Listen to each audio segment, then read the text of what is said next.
কিয়ামতের ময়দানে আল্লাহ পাক হাতের মধ্যে একটা মুকুট নিয়ে দাঁড়ায় থাকবে। নবীর বাবা যায় কইব, মালিক আমাকে বুঝি আপনি চিনেন? আল্লাহ বলবেন, কে তুমি? কয়, আমি অমুক নবীর আব্বা। আল্লাহ বলবেন, সাইডে দাঁড়াও, আমি তোমাকে খুঁজি না। আরেকজনে কইব, আল্লাহ আমি অমুক নবীর মা। আল্লাহ বলবে, আমি তোমাকেও চিনি না। এইভাবে আল্লাহ সবাইকে সাইড করায় দিবে। এই অবস্থায় হাফেজের মা, হাফেজের বাবা আল্লাহর সামনে আইসা কইব, মালিক আমাকে আপনি চিনেননি? আমি অমুক হাফেজের মা, আমি অমুক হাফেজের বাবা। আল্লাহ বলবেন, আমি তো তোমাকেই খুঁজতেছি। আওয়াজ দিয়া কও না সুবহানাল্লাহ। আর জোরে মালিকের নাম সুবহানাল্লাহ। আল্লাহ পাক রব্বুল আলামিন হাসরের ময়দানে বলবেন, কে নবীর বাবা, কে নবীর মা? এই পরিচয় আমি জানতে চাই না। আমি একটা নূরের মুকুট নিয়ে দাঁড়িয়ে আছি। হাফেজের বাপ মাকে তালাশ করি, আলেমের মা বাবাকে তালাশ করি। আল্লাহ পাক তখন ওই হাফেজের মা বাবার মাথায় আল্লাহ নিজের হাতে পাগড়ি পরায় দিবে।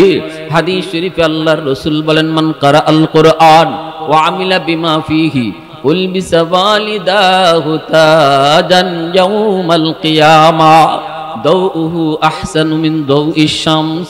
এই মুকুটের পাওয়ার, এই পাওয়ার সূর্যের পাওয়ারের চেয়েও বেশি হবে। আল্লাহ তখন মুকুট পরাবে আর বলবে, ওই দিন তোমার সন্তানের মাথায় পাগড়ি পরাইছিল এলাকার মানুষ, আর আজ আমি আল্লাহ তোমাদের মাথায় পাগড়ি পরায়া দিলাম। ইন্নাল আলিমা ইয়াস্তাগফিরু লাহু মান ফিল আরদ ওয়া মান ফিস সামা হাত্তাল হিতালু ফি জাওফিল মা ওয়া ফি রিওয়ায়াতিন আন-নামলাতু ফি জুহরিহা।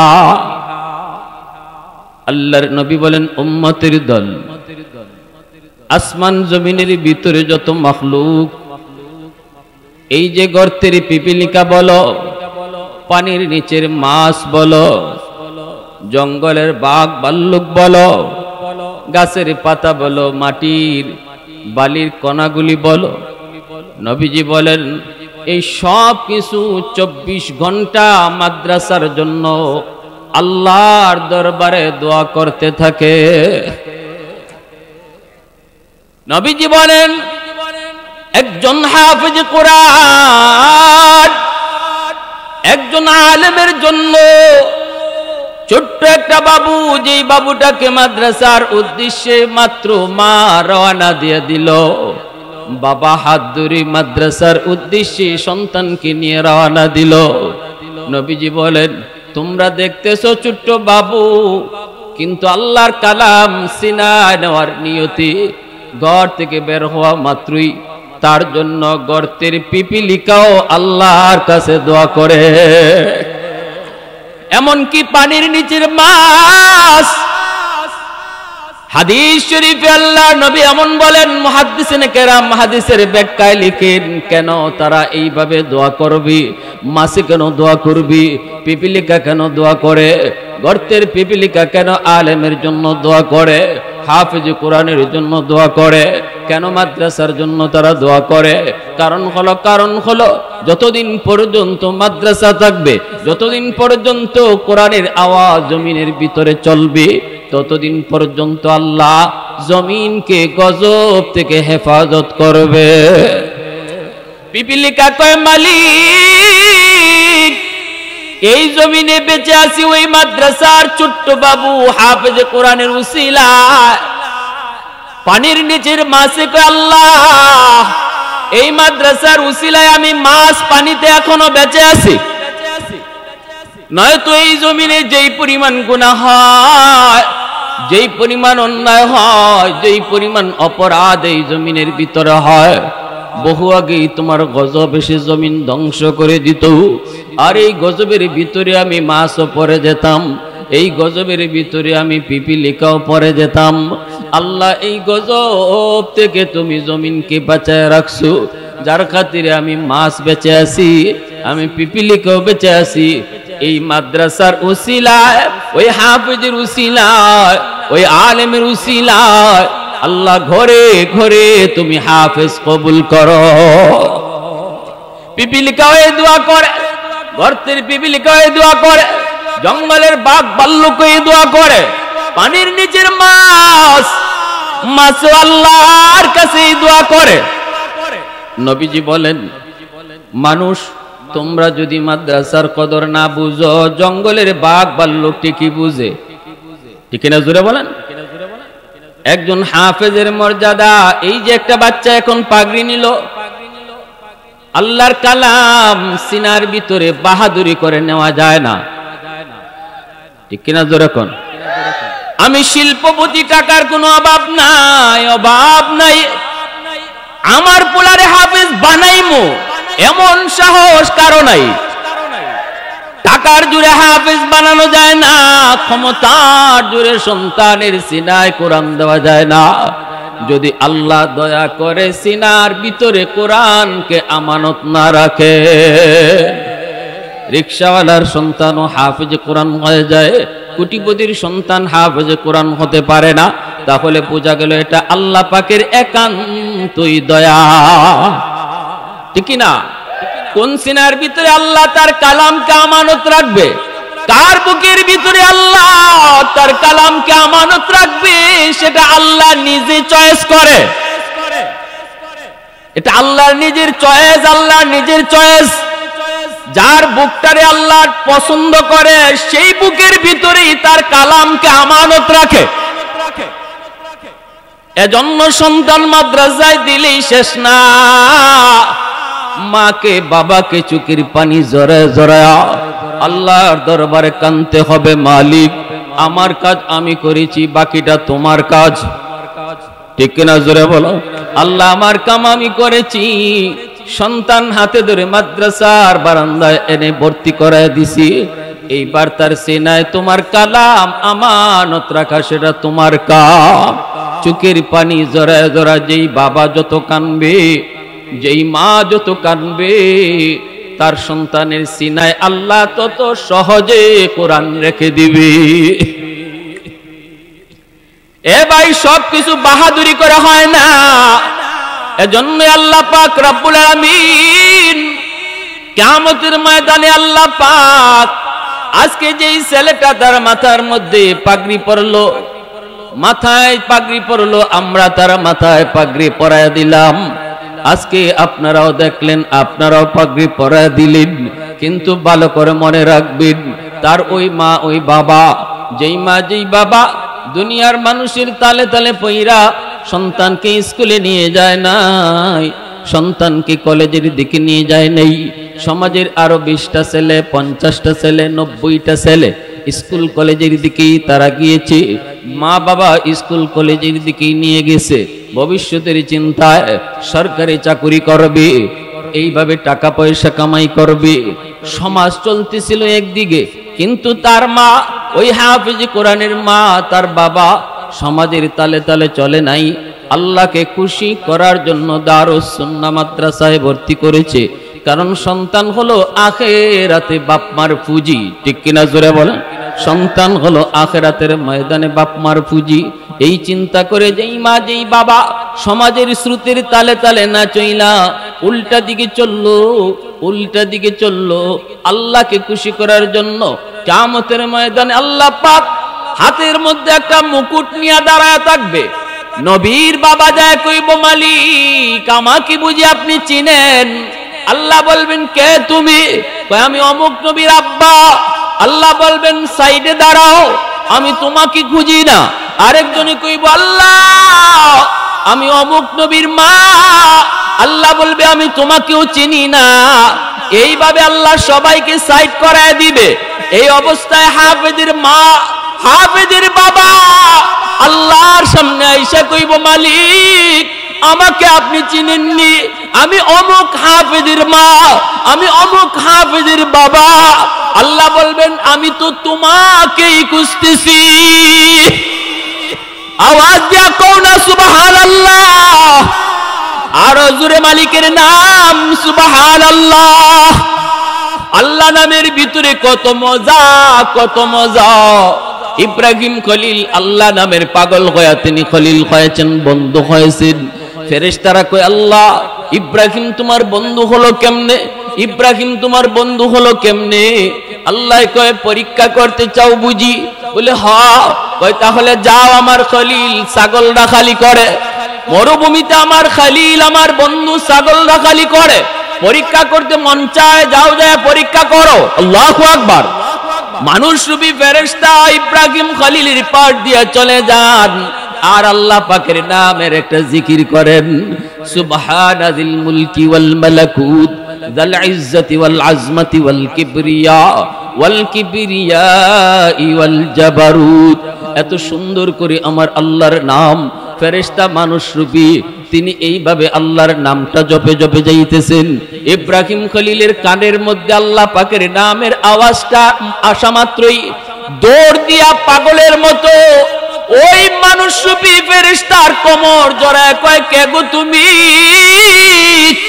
আমার মাশউকের নাম এত মজা করে, এত মজা করে তুমি নিতেছো, আরেকটা বার তুমি আমাকে এই নামটা শোনাও, কারণ আমি এই নামের পাগল, আমি এই নামের বড় আশিক।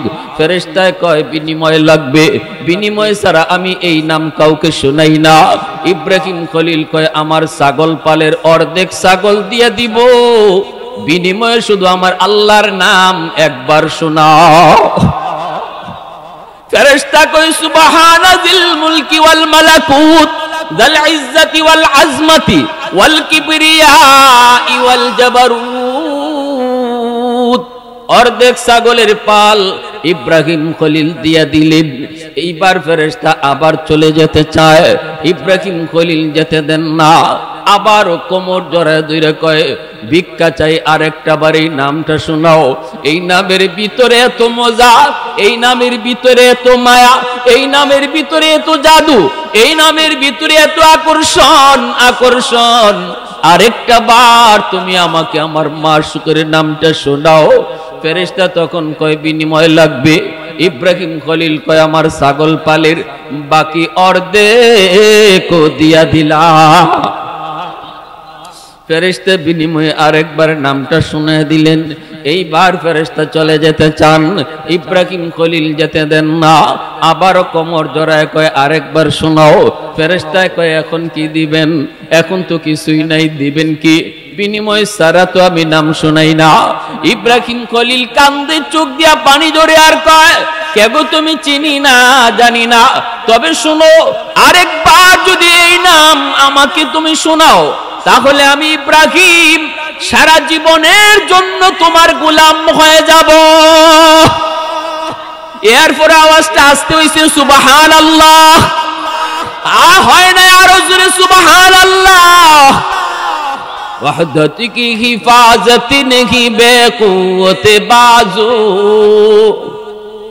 ওয়াহদত কি হিফাজত নেহি বেকুওত বাজু, आती नहीं कुछ काम हाक़िल खुदा दाद, आती नहीं कुछ काम हाक़िल खुदा दाद। ऐ मर्द खुदा तुझको क़ुव्वत नहीं हासिल, जा बैठ किसी गार में अल्लाह को कर याद, जा बैठ किसी गार में अल्लाह को कर याद। ये सच ही कि बातिल की तरफदार नहीं हम, गद्दार न समझो हमें गद्दार नहीं हम, गद्दार न समझो हमें गद्दार नहीं हम। फूलों की तरह नरम मिजाज अपना खिलाजार, हम तीर नहीं नेज़ा व तलवार नहीं हम तीरी नहीं नेज़ा व तलवार नहीं हम। मोहब्बतेर आवाजे बोलेन আল্লাহু আকবার। এজন্য বলতেছিলাম আর ভাই, আল্লাহ পাক রব্বুল আলামিন হাসরের ময়দানে বলবেন কে নবীর বাবা, কে নবীর মা, এই পরিচয় আমি জানতে চাই না। আমি একটা নূরের মুকুট নিয়ে দাঁড়িয়ে আছি। হাফেজের বাপ মাকে তালাশ করি, আলেমের মা বাবাকে তালাশ করি। আল্লাহ পাক তখন ওই হাফেজের মা বাবার মাথায় আল্লাহ নিজের হাতে পাগড়ি পরায় দিবে। হাদিস শরীফে আল্লাহর রাসূল বলেন, মান কারা আল কোরআন ওয়া আমিলা বিমা ফিহি উলবিসা ওয়ালিদাহু তাজান ইয়াউমাল কিয়ামা দাউহু আহসানু মিন দাউইশ শামস। এই মুকুটের পাওয়ার সূর্যের পাওয়ারের চেয়েও বেশি হবে। আল্লাহ তখন মুকুট পরাবে আর বলবে, ওই দিন তোমার সন্তানের মাথায় পাগড়ি পরাইছিল এলাকার মানুষ, আর আজ আমি আল্লাহ তোমাদের মাথায় পাগড়ি পরায় দিলাম। সন্তানের মাথায় পাগড়ি পরায় দুনিয়ার মানুষ, আর বাপ মার মাথায় পাগড়ি পরায় কে? আওয়াজ আসতে গেল পিছনের বাইরা, জোরে কও, বাপ মার মাথায় পাগড়ি পরায় কে? হাফেজ কোরআনের মাথায় পাগড়ি পরায় তার উস্তাদ, আর হাফেজের বাপ মার মাথায় পাগড়ি পরান আল্লাহ নিজে। সৌদি আরবের জাহাজ ডুবে গেল, সব যাত্রী মারা গেল, একজন হাফেজ কোরআনকে আল্লাহ বাঁচায় নিল। কাঠের টুকরার মধ্যে ভাসতেছে। মালদ্বীপের জেলেরা তারা সাগরে নামলো মাছ ধরার জন্য। হঠাৎ করে তাকায় দেখে কাঠের উপরে সুন্দর একটা বালক কাঠের উপরে ভাসতেছে। বালকটার বাড়ি হলো সৌদি আরব, আমার নবীর দেশে তার বাড়ি। চেহারার ভিতরে কত মায়া, কত জাদু। এইবার জেলেরা তারে নৌকায় উঠাইল। মালদ্বীপের মানুষগুলা তখন সবাই ছিল হিন্দু, এরা কেউ আল্লাহকে চিনত না, কোরআন কি জিনিস জানতো না, হাফেজ কোরআন কাকে বলে তাও বুঝতো না। ওই হাফেজ কোরআনকে তারা নিয়ে গেল, নিয়ে বাজারে উঠাইল বিক্রি করার জন্য। চড়া দামে তারা বিক্রি করবে। তখন মানুষ বেচা কেনা হইতো। আজ থেকে 300-350 বছর আগের একটা বাস্তব ঘটনা বলতেছি, যেই ঘটনাটা উল্লেখ করেছেন বিশ্ববিখ্যাত পর্যটক আল্লামা ইবনে বতুতা। কিতাবের নাম হলো রিহলাতে ইবনে বতুতা। কিতাবের ভিতরে তিনি লিখেন, এইবার তারে উঠাইল বাজারে বিক্রি করার জন্য। চড়া দাম, কেউ কিনতে পারে না। একজন হিন্দু মহিলা, সন্তান নাই, আছে শুধু একটা মেয়ে সন্তান, কিন্তু সম্পদের অভাব নাই। ওই মহিলা খবর পেয়ে বাজারে হাজির হলো, একটা ছেলে আমার বড় দরকার, আমি সন্তান বানায় তারে পালবো, আমি সন্তান হিসাবে তারে রাখবো, আমাকে মা মা কয়া ডাকবে। এই বইলা সে চড়া দামে কিনে নিয়ে গেল। এইবার হাফেজ কোরআন সে ওই মহিলাকে মা কয়া ডাকে, বোনটারে বোন কয়, বোনও তারে ভাইয়া কয়। এইভাবেই চলছে। হাফেজ কোরআন পরিচয় দেয় না সে যে একজন হাফেজ, কইলেও বুঝে না। একদিন দেখে মহিলা কান্না করে, হাফেজ কই, মা তুমি কেন কান্না করো? মহিলায় কই, বাবা এই মালদ্বীপ শহরে প্রতি বৎসর সিডর হয়, সিডর সাগর থেকে নির্দিষ্ট তারিখে রাত যখন 12টা বেজে যায়, তখন সাগরের পানি বড় উশৃঙ্খল হয়ে মালদ্বীপ শহরে আক্রমণ করে, অসংখ্য অগণিত মানুষ মারা যায়।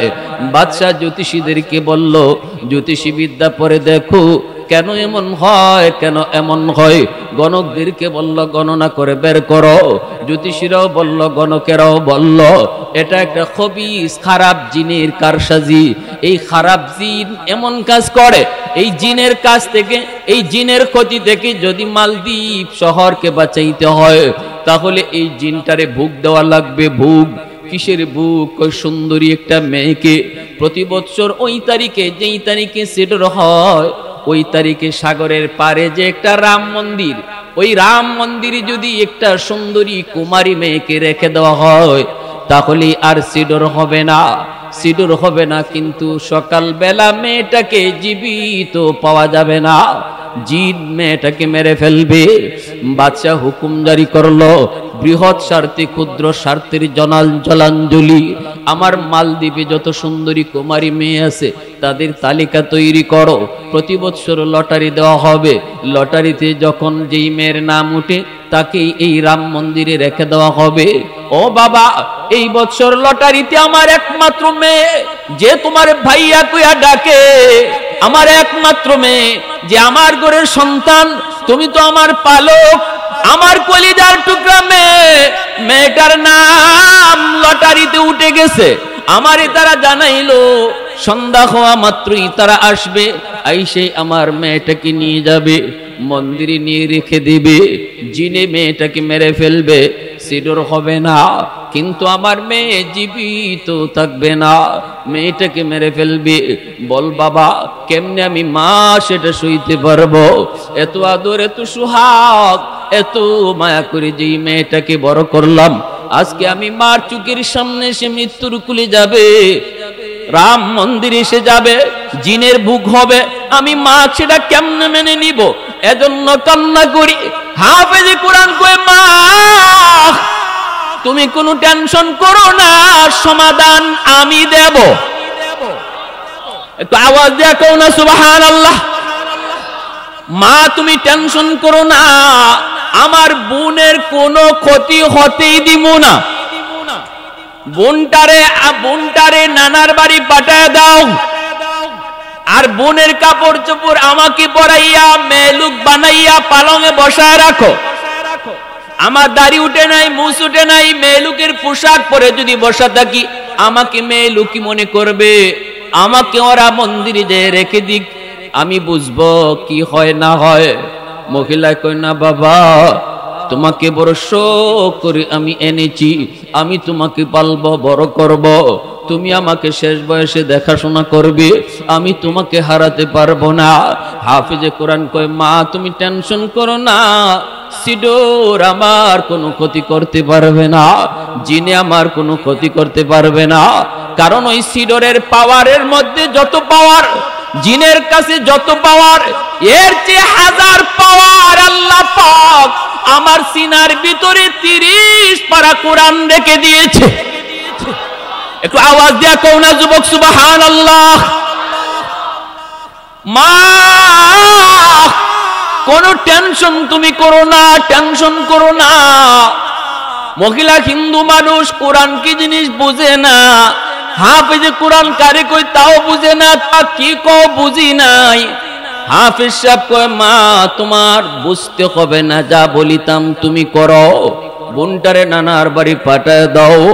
মা গো, বোনটারে নানার বাড়ি পাঠায় দাও। পাঠিয়ে দিছে বোনটারে নানার বাড়ি, বোনের কাপড় পরে হাফেজ কোরআন বসে আছে পালঙে, মেয়ে লোক সাইজা। সন্ধ্যার সময় সরকারি সৈন্যরা দরজার সামনে এসে নক করেছে। মহিলা দরজা খুইলা দেখে সরকারি ফৌজ। মহিলা তো রাম রাম রাম কয়া কান্না শুরু করছে। হাফেজ সাহেব কয়, আম্মা রাম কইও না, রামে বাঁচায় না, বাঁচায় আমার আল্লাহ। কে বাঁচায় জোরে বলো কে? আর একটু জোরে বলো কে? মহিলা চুপ হয়ে গেল, মহিলা চুপ হয়ে গেল। এইবার দেখা যায় সরকারি সৈন্যরা ঘরে ঢুইকা তারা পালঙের উপরে বসা দেখতেছে একটা মেয়ে। বলুন তো মেয়ে না ছেলে? এ পিছনের বাইরা হুশ আসেনি, মেয়ে না ছেলে? এইবার কয়, এত সুন্দর মেয়ে, হায়রে আমরা তো মালদ্বীপে এত সুন্দর মেয়ে দেখি নাই। সুন্দর তো হবেই, কারণ সে তো মালদ্বীপের না, সে হলো আমার নবীর দেশের। ঠিক কিনা জোরে বলো? চেহারা তো সুন্দর হবেই, চেহারার মধ্যে তো নূর থাকবেই, আকর্ষণ থাকবেই। এইবার সরকারি সৈন্যরা কয়, এত সুন্দর মেয়েটাকে আজকে আমরা জিনের ভুগ বানাবো, কিন্তু কিছু করার তো নাই, সরকারের আদেশ। চলো। হাফেজ সাহেব কই, আমাকে ধরা লাগবে না, আমি নিজেই তোমাদের সাথে যাব। সুবহানাল্লাহ, জোরে কন্যা, আরো জোরে কন্যা সুবহানাল্লাহ। আল্লাহর কালামের পাওয়ার আসেনি না নাই? আল্লাহর কোরআনের পাওয়ার আসেনি না নাই? কিরম পাওয়ার শুনবার ইচ্ছা কার কার আছে? একটু হাত তুলে আল্লাহকে দেখান। আল্লাহ কবুল করো, জোরে বলি আমিন, আরো জোরে বলি আমিন। ये जिक्र खुदा दिल में सदा रखने दिया कर, ये जिक्र खुदा दिल में सदा रखने दिया कर, और नक्श खुदा दिल में जमा रखने दिया कर। मुर्शिद की नजर गाज़ बसर से न होती है, क्या खुश नजरी खुश नजरी खुश नजरी है, क्या खुश नजरी खुश नजरी खुश नजरी है। दिल तोड़ के दिल जोड़ दिया सबका खुदा से, क्या दिल शिकानी दिल शिकानी दिल शिकानी है, क्या दिल शिकानी दिल शिकानी दिल शिकानी है। अल्लाहु अकबर, जोरे बोली। এইবার দেখা গেল সরকারি সৈন্যরা হাফেজে কোরআনকে নিয়ে রওনা দিয়ে দিল। যাইতেছে যাইতেছে মন্দিরে রেখেই ওরা চলে আসলো। যেই মাত্র সরকারি সৈন্য মন্দিরে রেখে চলে আসবে, হাফেজ সাহেব মন্দিরের ভিতরে ঢুইকা মেয়ে লোকের পোশাক ফেলাইয়া ভিতরে তার জুব্বা, এই জুব্বা পইরা হাতে ছিল তার জায়নামাজ, জায়নামাজ মন্দিরের ভিতরে বিছায়া দিল। तमाम दुनिया के अल्लाह पाक मुसलमानेर जन्य मस्जिद बनाया दिसे, ठीक ना जोरे बोलेन। এই উম্মতের জন্য तमाम दुनियार प्रतिटा जमीन हलो मस्जिद। मूसा नबीर उम्मत मस्जिद निर्धारित मस्जिदे नामाज पढ़ते हतो, नইলে नामाज হইতো না। ঘরে নামাজ পড়লে নামাজ হইতো না, হাওরে নামাজ পড়লে নামাজ হইতো না, গাড়িতে নামাজ পড়লে নামাজ হইতো না। কিন্তু আমার আপনার নবী আল্লাহর কাছে আবদার করে, মালিক আমার পরে কোন নবী আসবে না, নবুয়তি কাজটাও চালাইবে আমার উম্মত, দাওয়াতের কাজটাও চালাইবে আমার উম্মত। এই দাওয়াতের কাজ চালাইতে যায় তারা কখনো বিমানে চড়বে, কখনো তারা গাড়িতে চড়বে, কখনো তারা হাওরে থাকবে, কখনো তারা বন্দরে থাকবে, নদীতে থাকবে। যদি নামাজের টাইম হয়ে যায় তখন তারা নির্ধারিত মসজিদে কেমনে যায় নামাজ পড়বে। আল্লাহ তুমি আমার উম্মতের জন্য শিথিল করো। তখনই আল্লাহ কয়, বন্ধু যাও, তোমার উম্মতের জন্য স্পেশাল অফার, স্পেশাল অফার। গোটা দুনিয়াটাকে আমি আল্লাহ তোমার উম্মতের জন্য মসজিদ বানায় দিলাম। ক্ষেতের আইলে নামাজে দাঁড়াবে, এই জমির আইলটাও আমি মসজিদ হিসাবে কবুল করে নিব। হাওরের মাঝখানে নামাজে দাঁড়াবে, এই জায়গাটারও আমি মসজিদ হিসাবে কবুল করে নিব। গাড়িতে নামাজ পড়তেছে, এই জায়গাটাও আমি মসজিদ হিসাবে কবুল করে নিব। বিমানে নামাজ পড়তেছে সিটে বইসা, আমি আল্লাহ দেখতেছি, ওই জায়গাটারও আমি মসজিদ হিসাবে কবুল করে নিব। একটু আওয়াজ দেখো সুবহানাল্লাহ। এ যুবক কপাল পাইছো, কপাল কপাল পাইছো কপাল, কিন্তু সবার কপালে সব সয় না। এত বড় কপাল আমরা পাইছি, এই নবীর উম্মত, এত বড় উম্মত, এত দামি উম্মত, কিন্তু কপালে সব সয় না। আজকে তোমারে দেখলে নবীর উম্মত হিসেবে বোঝা যায় না। না না, তোমার চুলের কাটিং, তোমার দাড়ির কাটিং, তোমার পোশাকের কাটিং দেখলে আমার নবীর উম্মত তোমারে বোঝা যায় না। একটু কি কলিজায় ব্যথা লাগে না? মুসা নবী তুর পাহাড়ে যায়, আল্লাহ তুর পাহাড়ে তুমি আমার সাথে কথা বলছো, তুকাল্লিমু মাই হাল তুকাল্লিমু আহাদান গায়রি। আল্লাহ তুমি আমার সাথে তুর পাহাড়ে কথা বলতেছো, এজন্য আমারে কালিমুল্লাহ উপাধি দিছো, কিন্তু আমার পরে আর কারো সাথে তুমি দুনিয়ার থেকে কথা কইবানি। আল্লাহ কয়, মুসা তোমার পরে একটা উম্মত আসবে, সায়াতি উম্মাতুন, এমন একটা উম্মত দুনিয়াতে আসতেছে তোমার পরে। ওই উম্মতের সাথে আমি আল্লাহ এমন ভাবে কথা বলবো, তোমার সাথে যখন আমি কথা বলি তোমার আমার মাঝখানে পর্দা থাকে, পর্দা, কিন্তু ওই উম্মতের সাথে যখন কথা বলবো তখন আমার আর তাদের মাঝখানে কোনো পর্দা থাকবে না। লাইসা বাইনাহুম ওয়া বাইনি হিজাব, তাদের মাঝে আর আমার মাঝে পর্দা থাকবে না। মুসা নবী কয়, মালিক এরা কোন উম্মত? আল্লাহ কয়, বন্ধুর উম্মত। সুবহানাল্লাহ, জোরে কও না। উম্মতে আহমদ, উম্মতে মুহাম্মদ, উম্মতে আহমদ, উম্মতে মুহাম্মদ, এরা আমার বন্ধুর উম্মত। মুসা নবী কয়, মালিক কেমনে এরা তোমার সাথে কথা কইব? আল্লাহ পাক কয়, যখন নামাজে দাঁড়াইব তখনই কথা কইব। মুসাল্লি ইউনাজি রাব্বাহ, নামাজি নামাজে দাঁড়াইলেই আল্লাহর সাথে কথা কয়। মুসা নবী কয় আল্লাহ নামাজে দাঁড়ায় ওরা কথা কয়, কিন্তু তুমি কেমনে কথা কইবা? আল্লাহ কয় আমার এই বন্ধুর উম্মত যখন কোরআন তেলাওয়াত করবে তখন আমি কথা বলবো। নামাজে নামাজি কথা কয়, আর কোরআন তেলাওয়াত করলে আল্লাহ নিজে কথা কয়। সুবহানাল্লাহ, জোরে বলো। কিন্তু আজকে বড় দুর্ভাগ্য, নবীর উম্মত কোরআন তেলাওয়াত এখানে কয়জনে জানে? হিসাব করলে দেখা যাবে তেলাওয়াত জানি না।